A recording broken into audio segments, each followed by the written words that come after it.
Pagod na pagod to si tatay. Kawawa naman si inyo rito. Nakatulog naman ka diha.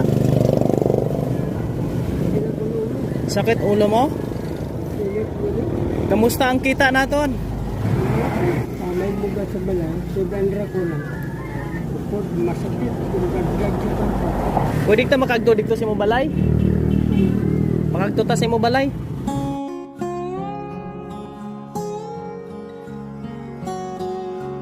Nauna po ako sa kanya mga kabayan. Kung niyo makikita, napakahirap magpadyak, no?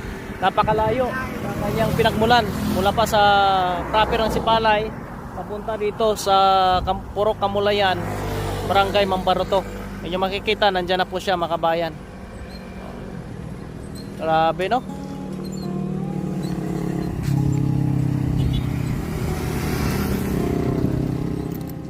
Dito siya papasok. Dito siya umuwi ho mga kabayan, no?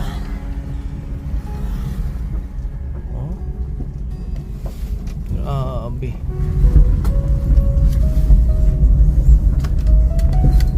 Sino ba naman ang hindi makakatulog sa biyahe? Kung ganyan ang dala mo, padyak, ang bigat niyan. Lalo pag may pasahero ka, mainit pa yung araw, senior ka pa, mahirap.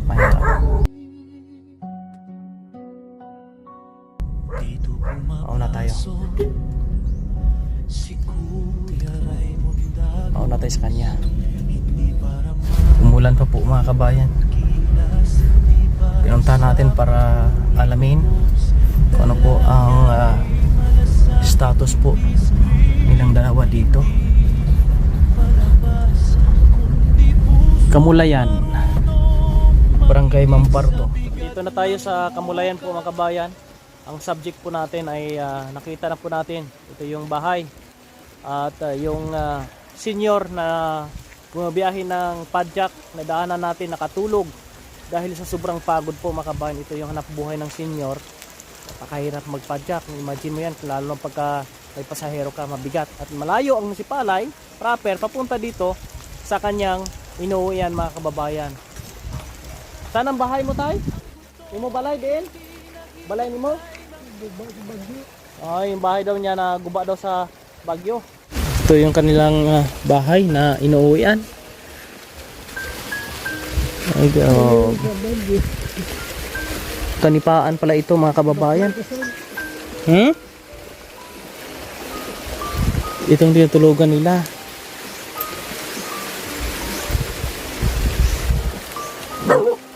Tagbalay.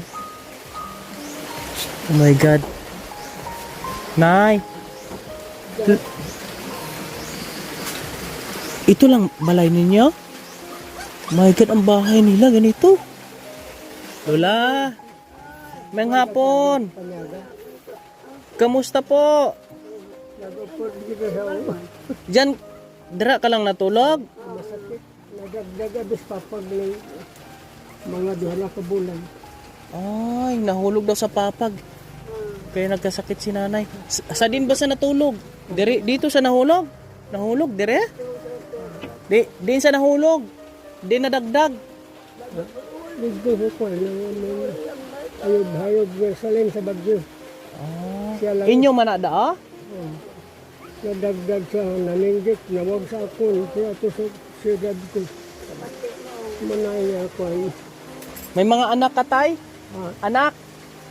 Bata? Pwede sila guro. Pila mo bata tay? Pila ka bilog? Doha ka po kag isa naman kasubang. Dire. Ano iya obra? Mano na, bang laba lang sa mga balay. Kung tawagon sa mga laba. Gapang labas siya. Sa din sa subong. Bayan. Ito yung tinutulugan ng dalawang senior. Kamusta ka mo dire? Okay ra? Makakakaon rata? Oo, magkakaon nga kayo. Napadalaan na isa sa kwan naman kabataan sa sa Manila. Mga taga sa ako kada bulan. Poko sir, poko. Yan po mga kabayan, no? Okay naman po dito. Dahil meron naman pong binibigay sa kanila na bigas yung anak po nila mga kabayan. Yung ito lang ang problema dito ho sa lugar na ito. Walang maayos na matulugan. May kamalig na yun. Tumba pa din na. May kamalig kayo diri ha? Bagyo nga. Ano to, bagyo ulit. Maway man na ubrahan tay. Huwag na ubrahan sa imo anak ng kamalig. Ay, bakay materialis. Huwag pambakal materyales. Kailangan makausap din po natin yung anak para po magkaroon po ng permission mga kabayan na may vlog natin sila dito sa area na ito. Ito anak mo siya. Sana makausap natin yung anak nimo, maistorya? Maistorya ba? Imong anak? Ha? Sa din kakagto. Why? Ako sa'yo na ni John Bradon, iksi. Ay, gapang labada, gali imo anak. Okay. Ito yung bahay na tinitirhan ng senior po mga kababayan. Oh. Grabe yung paligid. Babalik lang po siguro tayo mga kabayan. Kailangan po makausap natin yung anak po mga kabayan, no? Para meron tayong permission sa kanila. Andito na tayo, bumalik tayo ngayong araw ito mga kabayan para po makausap natin yung isa sa mga anak ng senior. Wala dito si tatay, yung nagbiyahe, nandun ngayon sa bayan, namamasada. Ngayon, nandito ang kanyang may bahay na may sakit po mga kabayan. At kasama po natin dito ngayon si Pastor Erwin. Sinundo muna yung anak mga kababayan para makausap natin at makahingi din tayo ng permission para po dito sa gagawin nating mission sa senior po mga kababayan. At ngayon, may mga kasamahan po dito sa church na nandito ngayon. Pakita natin. At nagulat din po ako mga kababayan. Sabi ko, oh, kilala ko ito.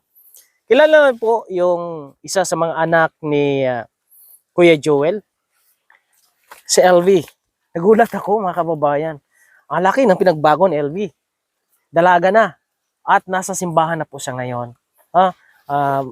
Bigla akong naging masaya dahil ang istorya kasi ng buhay nila, yung magkapatid na ito ay medyo hindi nakakatuwa. Pero ngayon, natutuwa ako dahil may pagbabago kay LV. Nasa simbahan na siya. Continue mo yan. O, nakasama pa natin siya dito, ha? Kay Lola mamaya, i-update ko kayo pagka nandito yung anak po ng senior para mapag-usapan namin kung ano po ang gagawin ni Kuya Raymond, mga kababayan.